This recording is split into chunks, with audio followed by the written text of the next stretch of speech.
तुम्ही बघू शकता पाक न करता केलेले लाडू आहेत हे।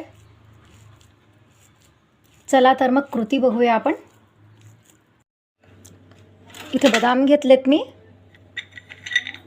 ही गोडंबी आहे, अर्धी वाटी बदाम आहेत, पाव वाटी गोडंबी आहे आणि अर्धी वाटीला थोडेसे जास्ती काजू आहेत। हे थोडेसे मखाने घेतलेत, मखाने तुम्ही स्किप सुद्धा करू शकता। 2 मोठे चमचे खसखस आहे, 100 ग्रामच्या आसपास डिंक आहे, स्वच्छ करून फोडून घेतलेला आहे। खोबरं आहे मिक्सरमध्ये फिरवून घेतलेलं आहे घेऊन। अक्रोट आहेत थोडेसे आणि मनुके आहेत,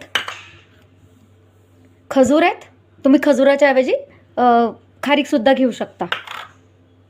गूळ आहे, गूळ मी किसून घेतलेला आहे।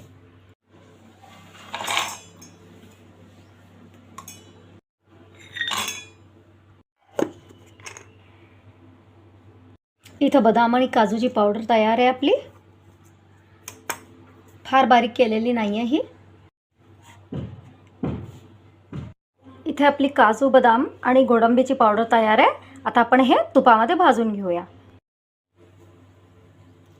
तूप घालून घेते मी कढईमध्ये। आता आपण या तुपामध्ये काजू बदाम आणि